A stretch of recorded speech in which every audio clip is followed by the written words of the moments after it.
Welcome friends. स्वागत है आप सभी का हमारे यूट्यूब चैनल पे। दोस्तों, जैसा कि आप लोगों ने थंबनेल पर देखा होगा कि मैंने कैसे क्वालिफाई किया अपना फिजिकल, अपना एसएससी सीपीओ का फिजिकल। तो दोस्तों, सारी डिटेल्स मैं आप लोगों के साथ शेयर करूंगा, सारी चीज़ें मैं आप लोगों को बताऊंगा कि कैसे मेरा फिजिकल हुआ था और कैसे मैंने उसकी प्रिपरेशन की थी। और साथ ही साथ मैं मेंस के लिए गाइडेंस भी दूंगा कि सीपीओ के मेंस में प्रिपरेशन कैसे करनी चाहिए और किस तरह से स्कोर करना चाहिए और कितना स्कोर करना चाहिए ताकि हमें दिल्ली पुलिस एसआई मिल सके या फिर अच्छी खासी कोई एसआई में जॉब मिल सके या फिर कोई भी जॉब मिल सके। उसके लिए हमें कैसे स्ट्रेटजी अपनानी चाहिए उसके बारे में हम डिटेल से बात करेंगे। दोस्तों, मेरा जो फिजिकल था वो 24 अक्टूबर को था। 2024 में 24 अक्टूबर को मेरा फोर्थ बीएनएसएसबी लखनऊ में फिजिकल था, मोहनलालगंज में, जो कि मेरे घर से ज़्यादा दूर नहीं पड़ता है। मेरा घर रायबरेली में पड़ता है। तो आप लोगों को मैं अपने बारे में थोड़ा डिटेल्स दे देता हूँ। मेरा नाम अंशु विश्वकर्मा है। मैंने कॉम्पिटिटिव एग्जाम्स की प्रिपरेशन 2021 में स्टार्ट कर दी थी। फर्स्टली हम प्रिपेयर कर रहे थे एयरफोर्स के लिए। एयरफोर्स में हमने 3 टाइम्स एग्जाम क्वालिफाई किया। फर्स्ट टाइम मैं रनिंग आउट था, सेकंड टाइम मैं मेरिट आउट था और थर्ड टाइम मैं क्या आउट था।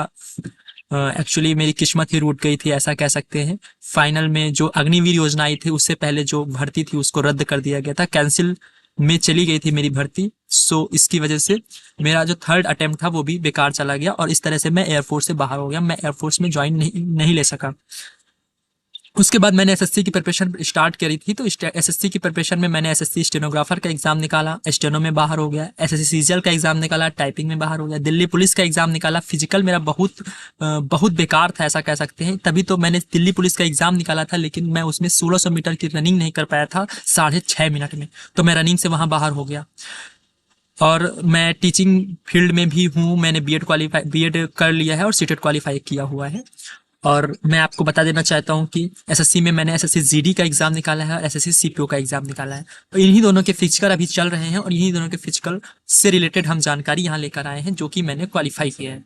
तो एसएससी जीडी का फिजिकल मेरा 19 अक्टूबर को था और 19 अक्टूबर को मैंने एसएससी जीडी का फिजिकल भी क्वालिफाई किया, जो कि 5 किलोमीटर की रेस होती है 24 मिनट के अंदर। मैंने 19 मिनट 8 सेकेंड में रनिंग क्वालिफाई किया था।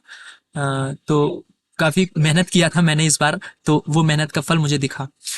अब आगे बात करते हैं सीपीओ से रिलेटेड। तो सीपीओ की बात करें तो 24 अक्टूबर को मेरा था। उसमें कैसे हुआ था, सबसे पहले क्या हुआ, सुबह मॉर्निंग में 6 बजे वो बुलाते हैं वहां पर सेंटर पे। तो मैं तो एक्चुअली फ्रेंड्स के साथ गया हुआ था। तो फ्रेंड्स के साथ मैं 4 बजे ही वहां पहुंच गया था। मैं अपने घर से ही चला गया था। 45 किलोमीटर के आसपास वहां पे पड़ता है मेरा। तो 6 बजे जो वो एंट्री बुलाते हैं, लेकिन वो अंदर करते हैं बच्चों को 5:30 बजे से ही शुरू कर देते हैं एंट्री लेना, क्योंकि वो चाहते हैं कि जल्दी जल्दी प्रोसेस कंप्लीट हो जाए। तो वो 5:30 बजे एंट्री लेना शुरू कर दिए। और फिर सबसे पहले वहां पर चेस्ट नंबर दिया जाता है, उसके बाद बायोमेट्रिक अटेंडेंस होती है, उसके बाद 1600 मीटर के ट्रैक पर ले जाते हैं। 1600 मीटर का ट्रैक आप लोग स्क्रीन पर देख सकते हैं कैसा है। ऐसा ट्रैक वहां पर देखने को मिला हमें। और उसमें स्टार्टिंग पॉइंट पे वही था, फिनिशिंग पॉइंट पे वही था। वहां से वो 2 झंडियां रहती हैं, एक हरी झंडी एक लाल झंडी। वो बताते हैं वहां पे सबसे पहले कि जो ये हरी झंडी है जब तक ऊपर रहेगी तो समझना कि अभी 6 मिनट नहीं हुआ है। जब लाल झंडी ऊपर हो जाएगी तो ये समझना कि 6 मिनट से ऊपर हो गया, और जो दोनों झंडी अगर ऊपर ना हो तो समझना कि 6.5 मिनट से ऊपर हो गया है। तो इस तरह से उन्होंने समझाया और फिर हम लोगों ने रनिंग स्टार्ट करी। और फिर हमारे ग्रुप में 35 बच्चे थे, बाकी तो बहुत सारे बच्चे थे, 200 बच्चे आए हुए थे, लेकिन हमारे ग्रुप में 35 बच्चे थे।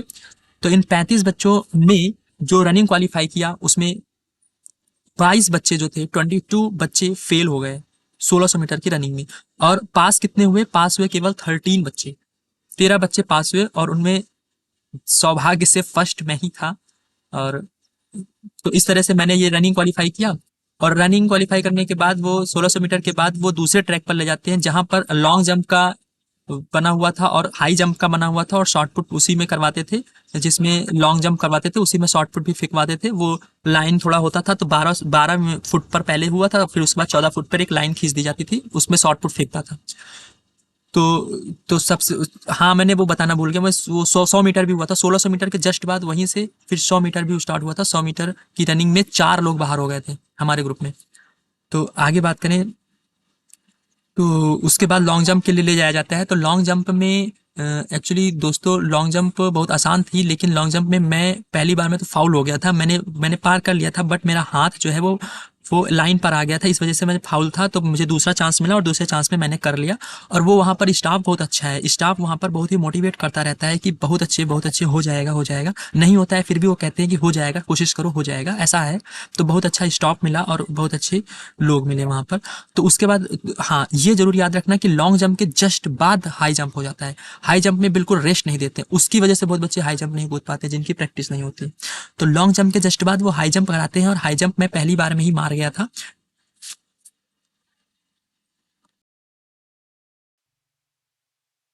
तो दोस्तों बिल्कुल भी टाइम नहीं मिलता है लॉन्ग जंप और हाई जंप के बीच में।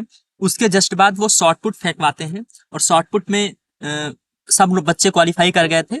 मेरे में लॉन्ग जंप में काफी बच्चे बाहर हुए थे, मुझे याद नहीं, और हाई जंप में भी काफी बच्चे, सबसे ज्यादा हाई जंप में बाहर हुए थे। सबसे ज्यादा 1600 मीटर में बाहर हो गए थे, उसके बाद हाई जंप में, उसके बाद लॉन्ग जंप में, और फिर 1600 मीटर में, और फिर ये शॉर्ट पुट में तो कोई बाहर ही नहीं हुआ था। तो इस तरह से मेरा फिजिकल क्वालिफाई हुआ और मैं फिजिकल देकर घर आ। तो ये तो सेंटर पे डिपेंड करता है कि कोई कौन सा सेंटर कैसा प्रोसेस करता है, मतलब कितनी स्पीड में करता है। हालांकि जो fourth BN SSB Lucknow Mohanlalganj जो सेंटर था, वहां पर मेरा सेंटर था, वहां पर बहुत फास्ट काम हुआ, और बहुत मतलब फास्ट फास्ट करके 11:30 बजे 11:30 पे वो वहां पर हम लोगों को छोड़ दिए थे। हम लोग वहां पर सेंटर में 11:30 पर बहुत ही खुशी खुशी बाहर आ गए थे, जिनका क्वालिफाई हुआ था। तो हम लोगों ने इस तरह से फिजिकल क्वालिफाई किया। मैंने ये बताया कि मेरा फिजिकल का प्रोसेस कैसा हुआ। मैं अब ये बताऊंगा कि मैंने फिजिकल की प्रिपरेशन कैसे की। मेरा फिजिकल इतना वीक था कि आप समझ सकते हैं कि दिल्ली पुलिस का रेस मैं नहीं डाल पाया था। तो इस तरह से मेरी फिजिकल, मैं एक्चुअली पढ़ाई पे ध्यान देता था, तो पढ़ाई की वजह से मैं फिजिकल पे फिजिकल एक्टिविटी नहीं करता था, बिल्कुल फिजिकल एक्टिविटी बंद थी। इसकी वजह से मेरा फिजिकल बहुत डाउन चला गया था। तो मैंने फिजिकल प्रिपरेशन में अपने दोस्तों का साथ लिया। मेरा जो दोस्त है वो टीए की प्रिपरेशन करता है, उसके साथ मैं भी प्रिपरेशन करता हूँ, तो उसने मेरे मेरे प्रिपरेशन में बहुत मदद की है, और मैं उसका एहसान जिंदगी भर नहीं भूलूंगा। तो उसने उसकी वजह से मैं रेस क्वालिफाई कर पाया। तो इस तरह से मैं रनिंग को क्वालिफाई किया, जो कि प्रैक्टिस मैंने, ये मान लीजिए मैंने रिजल्ट आने से पहले ही प्रैक्टिस शुरू कर दी थी धीरे धीरे, लेकिन रिजल्ट आने के बाद मैंने प्रैक्टिस पर जोर दिया और मैं डाइट वगैरह भी अच्छे से फॉलो करने लगा। बात करूं कौन सी डाइट में लेता था, तो डाइट आप समझ सकते हैं कि सुबह के समय चने, सभी बताते हैं ऐसा, चने, और चने के साथ में मूंग, और मूंग के साथ सोयाबीन के दाने। तो चना, मूंग, सोयाबीन के दाने, और ये सब मिलाकर उसमें, हाँ, मूंगफली के भी दाने, ये चार चीजें मिलाकर उसमें मैंने प्याज काट लिया। एक प्याज मैं डेली काटता था और एक टमाटर डेली काटता था। उसमें प्याज और टमाटर, ये चार चीजें, और उसमें सेंधा नमक डालता था मैं। सेंधा नमक डालना, क्योंकि सादा नमक थोड़ा नुकसान ज्यादा करता है, सबसे कम नुकसान तो सेंधा नमक करता है, उसके बाद काला नमक, उसके बाद सादा नमक। तो मैं सेंधा नमक यूज करता था, नहीं होता था तो काला नमक यूज करता था, नहीं होता था तो सादा नमक यूज करता था। तो इस तरह से मैं इनका यूज करता था, इनको मिक्सअप कर लेता था, और साथ में मैं टमाटर, प्याज, नमक, और साथ में मैं नमकीन थोड़ा मिला लेता था, ताकि वो टेस्ट अच्छा लगे। मुझे डेली खाना है, इसलिए बोरिंग फील ना हो, मुझे अच्छा लगे वो। तो वो एक टेस्ट बन गया था, बहुत ही अच्छा चाट जैसा बन जाता था, बहुत ही मजा आता था खाने में। तो उसको मैं खाता था, और मैं, आप दिखा सकते हैं, आपको मैं दिखा सकता हूँ कि एक कटोरी मेरी, ये इतनी कटोरी मैं इसको फुल कर लेता था। मैं इस कटोरी को फुल करके खाता था। तो इतना ये खाने के बाद मैं 1 घंटे का रेस्ट लेता था या 1.5 घंटे का रेस्ट लेता था। उसके बाद मैं खाना खा लेता था। खाने में पूरी चीजें खाता था, रोटी, सब्जी, दाल, चावल, जो भी है, पूरा खाना खाता था। पूरा खाना खाने के बाद, अच्छे से खाना खाने के बाद, मैं 3 घंटे का रेस्ट लेता था। उसके बाद मैं दूध में जो भी मेवे होते थे, जिसको कह सकते हैं हम ड्राई फ्रूट्स, जो भी होते थे, बादाम, अखरोट, अ, और बादाम, अखरोट, छुहारे हो गए, मुनक्के हो गए, और किशमिश हो गया, गरी हो गया, ये सारी चीजें मैं मिक्स अप करके उसमें उबालवा लेता था। उसमें मखाने भी जरूरी होते थे और काजू जरूरी होते थे। मखाने, काजू, जो हमारे यहाँ में काफी कम अवेलेबल है, लेकिन हमारे लिए बहुत ही जरूरी है। जो सीआर रीजन के हैं उनके लिए काजू और बादाम वेट बढ़ाने के लिए बहुत जरूरी है। आप देख सकते हैं हमारा वेट बहुत कम था, इस वजह से वेट भी थोड़ा इंक्रीज करना था। और रनिंग के करते करते करते तो बहुत ही वेट लॉस हो जाता है, ऐसा आपको पता होगा। तो इस तरह से हमने दोपहर में दूध में इसको उबाल कर उसको पी लिया, और फिर उसके बाद 2-3 घंटे के रेस्ट के बाद केले खा लेते थे। केले जब खाते थे तो 5-6 केले मैं एक साथ खा लेता था, और 5-6 केले खाने के बाद मैं 4 बार बज जाता था, फिर रनिंग के लिए निकल जाता था ट्रैक पर। तो 4 बार बजे निकल जाता था, फिर वहाँ पर रनिंग प्रैक्टिस करता था। और हाँ, दोपहर में जो थोड़ा समय बचता था उसमें मैं एक झपकी भी ले लेता था। मैं ज़्यादा सोता नहीं था, लेकिन 1 घंटे सो लेता था, 1 घंटे या 1.5 घंटे सो लेता था। उसके बाद हम शाम को जब यहाँ पर रनिंग के लिए चले जाते थे, फिर रात में 8-8 बजे आते थे, खाना खाते थे और सो जाते थे। थोड़ा सा टहल के सो जाते थे, हल्का खाना खाते थे शाम को। इस तरह से हमारा ये डाइट था। इस तरह से हमने डाइट को फॉलो किया और काफ़ी कुछ हेल्प मिला। आगे मैं बात करूँ कि मेंस होगा इसके बाद, तो मेंस की प्रिपरेशन हमें कैसे करनी है, मेंस के लिए क्या स्ट्रेटजी होनी चाहिए। देखिए, मेंस की जो स्ट्रेटजी होगी उसके लिए मैं डे टू डे वीडियो लाने वाला हूँ। तो मैं एक एक वीडियो लेकर आऊँगा, जिससे मतलब आज क्या करना है, कल क्या करना है, फिर उसके बाद क्या किया मैंने, कि आपको करना क्या है, ये सारी चीज़ें हम अपने अपने साथ डिस्कस करेंगे और साथ में प्रिपरेशन करेंगे मेंस की, और अच्छे से अच्छा स्कोर करेंगे। मेरा प्री में स्कोर 140 ही था, लेकिन मेंस में स्कोर मैं अभी मॉक लगा रहा हूँ तो 170 तक जा रहा है, लेकिन टारगेट है कि 190 प्लस जाए।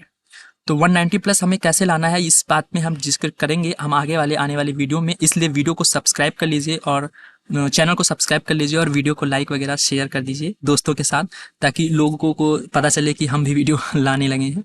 खैर, धन्यवाद आप सभी का, शुक्रिया।